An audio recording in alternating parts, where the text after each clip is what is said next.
In this episode, Dave Ramsey talks with Margie from Seattle, a mother of a 7-year-old who is struggling with anxiety, living on a $28,000 household income, and facing pressure from debt relief attorneys to file bankruptcy over $33,000 in credit card debt, while still carrying $100,000 in student loans that bankruptcy won't even erase.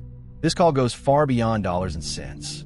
Dave carefully walks through the reality of bankruptcy myths, income problems versus debt problems, and the emotional weight that keeps families stuck even when they want to move forward.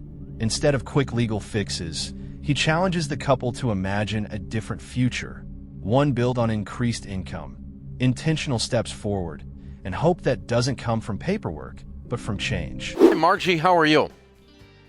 Hi, I'm good. Good. How can I help? We're on baby step 2, and my husband got served with a summons for bad debt. And so after talking to some debt relief attorneys, like 4 of them, they suggested bankruptcy. Okay.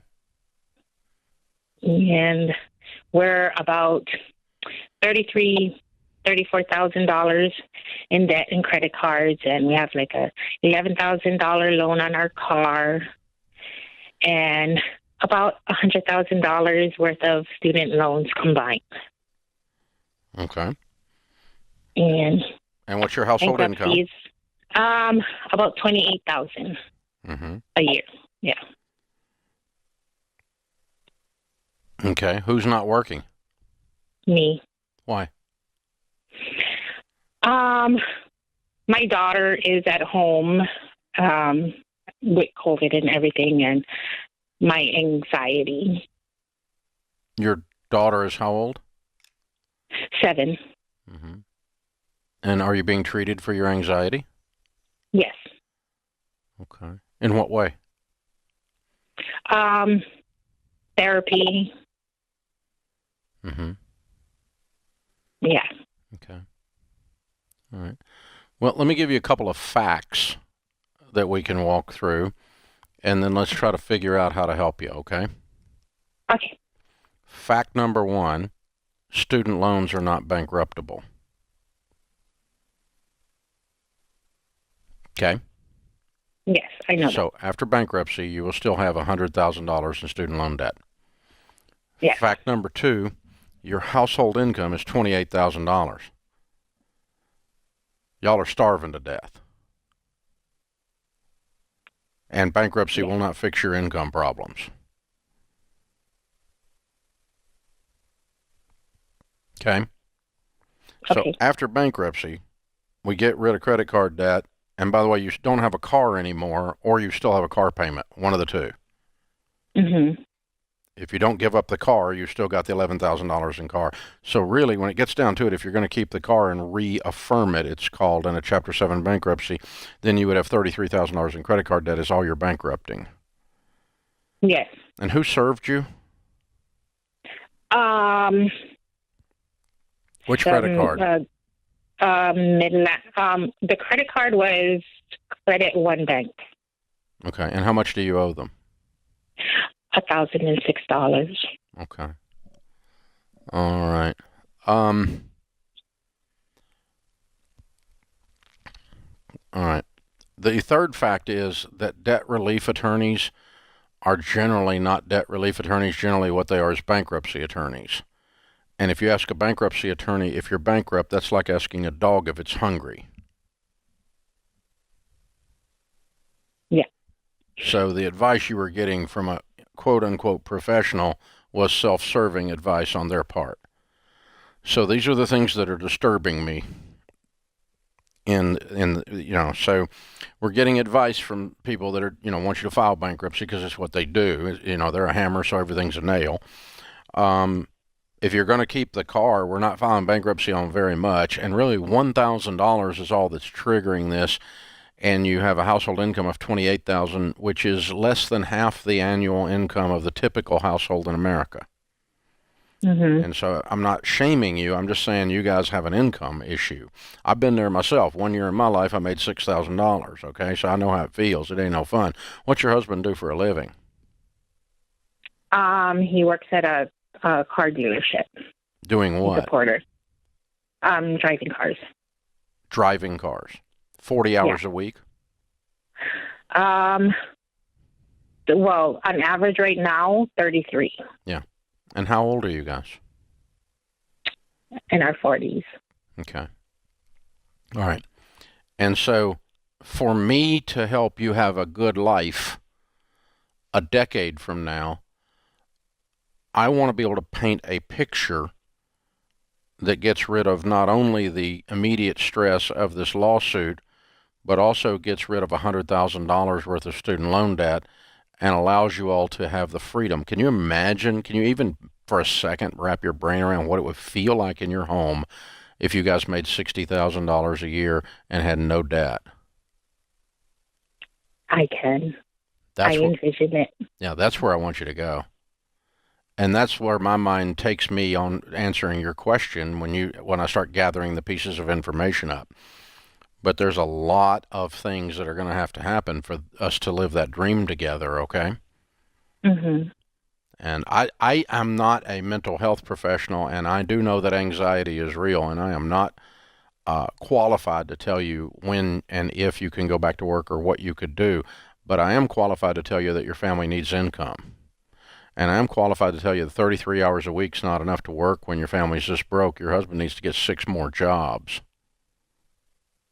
Especially since the one he has kind of sucks. Is that being mean? No. But I mean, it's a step up from where he was before. So that's good. Then he needs to let's take 2 more steps up. Because he's in his 40s, and when he's in his 50s, I don't want him making $28,000 a year driving cars. Do you? No. Okay, then we have to intentionally take some steps up from here, and part of that's cleaning off this debt. Who's got these degrees with $100,000 worth of debt? None of us. What did you study? I did accounting, and I transferred schools, so my credits didn't transfer, so I had to start all over, and so that's kind of made it difficult at one point. And what was the last job that you had?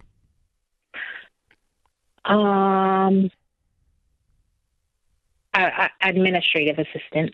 Okay. Have you ever done accounting as a vocation? Yes. Okay. What did you do? As an administrative assistant, I did partial accounting. You helped them keep the books? Yeah. Yeah, good. Okay. Because you do know how to do it. You just didn't finish with the degree. Yeah. Good. Okay. So there's a possibility you start doing accounting for some small businesses in the area as you're working for yourself and doing that from home where you can keep your anxiety low. Maybe.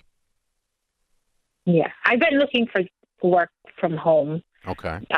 Careers. Is it the going out thing that gives you anxiety? What gives you anxiety? Well, a ton of things. But as for me getting a job, it's more of the I'm afraid of letting them down. Mm-hmm. Not being able to show up. Okay. Understand. Oh, I see. So if you had an anxiety attack in the morning and weren't able to go to work, then you'd feel bad about letting them down and probably get fired eventually for doing that, right? Yeah. Yeah. Okay. Well, that makes sense. Has that happened before? Well, it's happened where I haven't been able to go out. No, but you lost your job as a result? No. Okay. My anxiety came after. I see. After I stopped working. Oh, after you stopped working. Yeah. That's interesting. Okay. I don't know anything. I mean, Dr. John Deloney's not here to help me with this, so I'm kind of trying to channel my inner Dr. D here. But because I know that what you're facing is real. I do know that, and I'm not questioning that, but I'm trying to figure out a way to get you guys some income coming in. So I would prescribe, no, you're not bankrupt. Just ignore this lawsuit. They're not going to do anything. What are they going to do? Garnish his wages? He didn't make any money. They're not going to do anything. Just ignore them and move on. What makes this call so heavy is not the size of the debt, because compared to many other stories, the numbers here are actually small. What makes it powerful is how clearly it shows that financial stress is often not about irresponsibility, but about fear, exhaustion, and the feeling of being trapped with no room to breathe. Margie and her husband are not facing a spending problem. They're facing an income problem layered on top of emotional stress, anxiety, and years of just trying to survive. And when you're living at that edge, even a relatively small lawsuit or credit card balance can feel like a life-ending event. This is where Dave's perspective becomes important.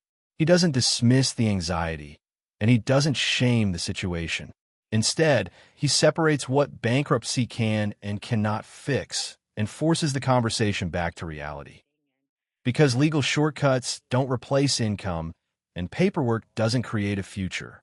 What's especially important here is the reminder that bankruptcy doesn't erase student loans, doesn't magically raise your paycheck, and doesn't fix the daily pressure of living on less than half of what the average household earns.